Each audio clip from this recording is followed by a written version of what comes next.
নমস্কার। আজকের বিষয় হচ্ছে আপনি একা থাকেন কি? বা যদি একা না থাকেন তাহলে একা থাকার চেষ্টা করুন। কারণ আছে, এই একা থাকলে কি কি লাভ আছে, এই একা থাকার ক্ষমতা কি, এই সমস্ত বিষয়গুলো আজকে আমি আলোচনা করব। এই একা থাকতে গেলে আপনি কি কি উপকার পেতে পারেন সেটা নিয়েই আজকের পরিচর্যা। তবে তার আগে একটি কথা আরও বলে রাখি যে তাহলে কি সবসময় একাই থাকবো? একা থাকা মানে যে আপনি ঘরের কোণে একা বসে আছেন বা কোথাও নিরালায় একা বসে আছেন সেটা নয়। মানুষের সঙ্গে চলবেন, কিন্তু নিজের মনটাকে একাকিত্বভাবে বাঁচার চেষ্টা করবেন। মানুষের সঙ্গে যেটুকু প্রয়োজন সেইভাবেই কথা বলবেন। কোনো মানুষের সঙ্গে আপনাকে মিশতেই হবে, না মিশলে আপনি সমাজে চলবেন কি করে, তাই না? তাই মানুষের সঙ্গে চলবেন, সবার সঙ্গে চলবেন, পরিবারের সঙ্গে চলবেন, কিন্তু প্রয়োজন মাফিক চলবেন। যতটুকু প্রয়োজন তার বাইরে কিন্তু যাবেন না। যদি যান তাহলে আপনার ক্ষতি হতে পারে। এই সমাজের বর্তমান পরিস্থিতি নিয়েই আমি এই কথাগুলো আপনাদের সামনে পরিবেশন করতে চলেছি। তাই একা থাকার চেষ্টা করুন।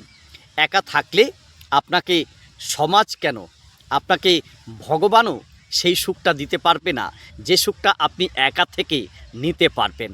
হ্যাঁ, আপনাকে সত্যি কথা বলছি, বাস্তব কথা বলছি। একা থাকার চারটি গুণ আছে, চারটি ক্ষমতা আছে, চারটি বিশাল পাওয়ার আছে এর। এই পাওয়ারগুলো আপনি সত্যি একা থাকলে পেয়ে যাবেন। তাই আসুন, একা থাকার যে চারটি ক্ষমতা, সেই ক্ষমতার এক নম্বরটি হচ্ছে, যদি আপনি একা থাকেন তাহলে নিজের ইমোশান কন্ট্রোল করতে পারবেন। এটা মনে রাখতে হবে, ইমোশান কন্ট্রোল করতে পারবেন। আপনি কোনো কিছুর উপরে মানে একেবারে নির্ভরশীল হতে যাবেন না। আপনি যে কোনো কিছুর উপরে নির্ভরশীল হয়ে যাচ্ছেন, কার উপরে নির্ভরশীল হয়ে যাচ্ছেন নিজেকে বাঁচার জন্য, নিজেকে মানে জীবনে এগিয়ে নিয়ে যাওয়ার জন্য, সেই কাজটা কিন্তু আপনার আর হবে না। আপনি নিজের উপরে নিজেকেই নির্ভরশীল মনে হবে। হ্যাঁ, আপনি নিজের উপরে যখন নিজে নির্ভরশীল হতে যাবেন, তখনই কিন্তু জীবনের আসল লক্ষ্যটা আপনি খুঁজে পাবেন। তাই দেখুন, একা থাকলে মানে ইমোশন কন্ট্রোল করতে পারবেন। কারো প্রতি মানে একেবারে ক্লোজড হতে যাবেন না। মানে কারো প্রতি যে আপনি ক্লোজড হতে যাচ্ছেন বা ক্লোজড হয়ে পড়ছেন, এই জিনিসটা কিন্তু আপনি মানে একা থাকলে আপনার আর হবে না। সেইখান থেকে আপনি মুক্তি পেতে পারেন। তাই কারো প্রতি আকর্ষিত হওয়া থেকে আপনি অবশ্যই বেঁচে যাবেন। তাই ইমোশন কন্ট্রোল করতে পারবেন, এক নম্বর। এবার দুই নম্বর, যেটা একা থাকলে যেটা সবচাইতে মানে আপনার জীবনের ভালো দিকটা আপনি পাবেন, সেটা হচ্ছে আপনার জীবনের লক্ষ্য আপনি তৈরি করতে পারবেন। হ্যাঁ, এটা একদম বাস্তব। আপনার লক্ষ্যটা আপনি তৈরি করতে পারবেন। সমাজের সঙ্গে, মানুষের সঙ্গে চলে ফিরে মানে বেকার সময় নষ্ট করে আপনার জীবনের লক্ষ্য আপনি কখনোই তৈরি করতে পারবেন না। তাই জীবনের লক্ষ্য তৈরি করতে গেলে আপনাকে একা থাকার চেষ্টা করতে হবে, একাকিত্ব ভাব নিয়ে থাকতে হবে।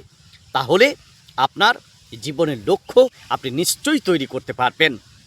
আর জীবনের লক্ষ্য যদি আপনি না তৈরি করতে পারেন বা না করতে চান, তাহলে জীবনে বেঁচে থেকে আপনার কী লাভ?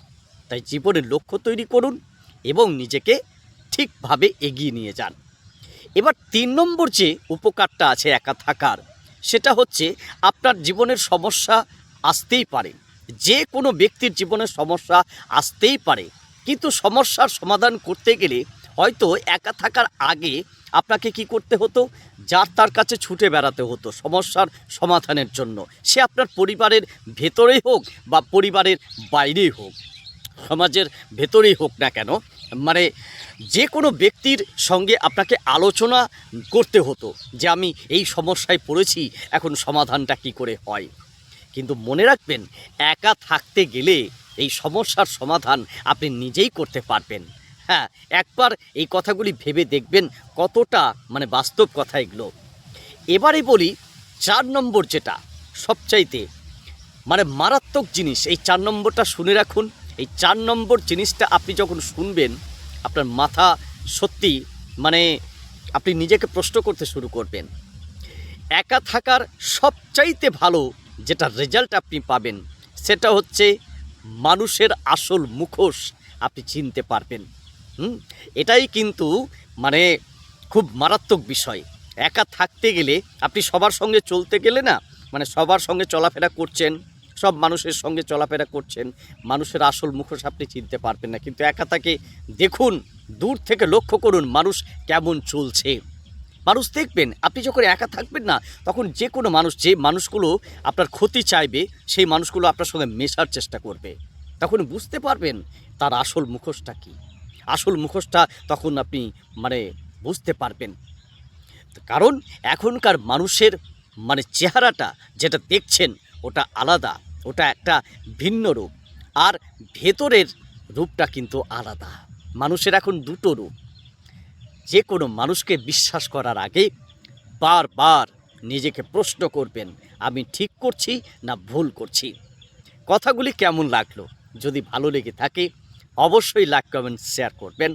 ভালো থাকুন, জীবনে সবসময় সুস্থ থাকুন, এই কামনা করে আজকের মতো এখানেই আমি শেষ করছি।